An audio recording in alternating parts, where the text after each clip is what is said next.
We are back. New details about Senator Marco Rubio's family history have emerged, and they don't help the senator. Last week, the Washington Post reported that Rubio's parents did not flee Castro's Cuba, as he said, but left years later. And now we learned that his parents apparently didn't intend to return to Cuba, as he claimed.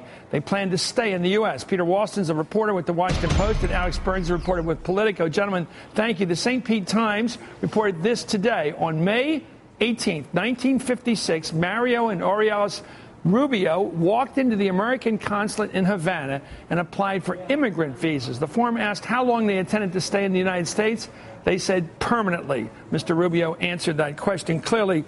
It seems to me now, Peter, that the question now is why is everything we've been getting over the years from Rubio clearly suggesting he's an anti-communist victim that should appeal across the country to other anti-communists on the right. And it turns out nothing wrong with it. He's an immigrant like so many other people from the Caribbean. Just an immigrant without any political reality to the story. Well, that's the question. Is it an issue of sloppiness or something more? I mean, his office pushes back and says, that the story is basically consistent. But if that's the case, then why wasn't everything out there from the get-go? What do you mean? What do they mean by consistent? They kept saying that he came over in 59. Occasionally he would say 58, suggesting it around the time of the revolution. And now it turns out it was two years before the revolution that brought in Castro. He's not been consistent. No, he's not. He's clearly not, and there are plenty of examples where he did talk about his parents coming in 1959 when, in fact, it was 1956. Where they argue that he has been consistent is the claim that he is the, quote, son of exiles.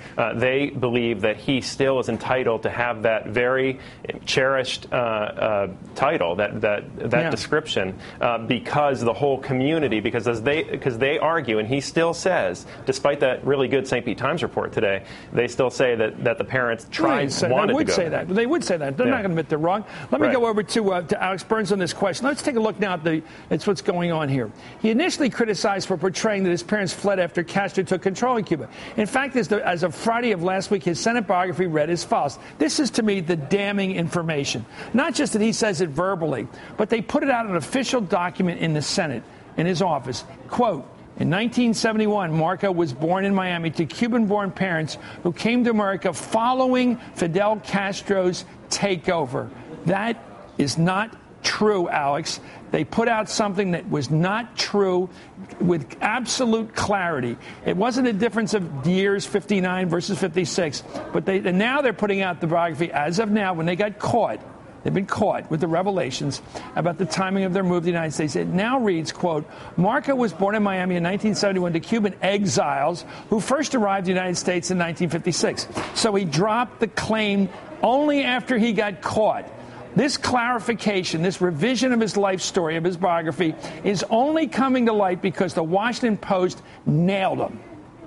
Well, Chris, the cliche in politics is that if you're explaining, you're losing, and we're now in day 5 or 6 of Marco Rubio explaining. The most generous interpretation of what's going on here is that he is actually learning some of the specifics along with the rest of us. Whoa, that's where I don't agree with you. That's too generous. How could he have grown up in a family of, quote, exiles and not have his parents ever explain to him what it was like when Castro took over? Just answer that question. How can they ever say to their kid, we're exiles, and never once say, in answer to the kid's question, or just generally as parents do over the dinner table, you should have seen Castro when he came in. We thought he was going to be good. He turned out to be a commie. He started killing people. He executed 600 people the first couple of weeks. Why did that conversation never occur? I think it did, but it didn't occur that way. It was, we came over in 56. How can you explain any other theory than he has been BSing the country on this? Well, I wouldn't want to speculate about dinner table conversations in the Rubio household, but no, but the lack of them. Would you speculate they never had one? Because that's what you're doing if you're generous.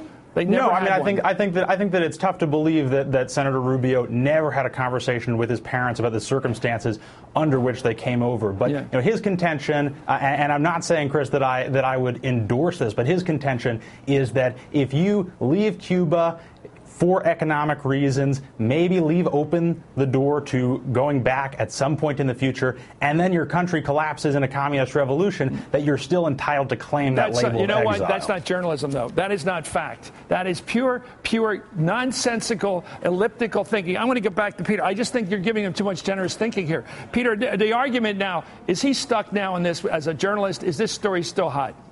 The story is still hot, and it has big political ramifications too, Chris, because you actually touched on this before, that it's actually his parents have a very kind of conventional immigrant story. Yeah. Here's a guy who is now viewed as many Republicans that I've been talking to in the last couple of days, they had seen him as maybe the best hope of the party to try to reconnect with Hispanic voters after what is a pretty damaging primary contest right now among the Republicans when you got Mitt Romney going after Perry on immigration. So he can't sell out west in Arizona and places like this. Oh, I'm an anti-communist. Look at my parents. Look what we did. We fought the commies. Can't sell it anymore. Thank you, Peter. Thank you, Alex, for joining us.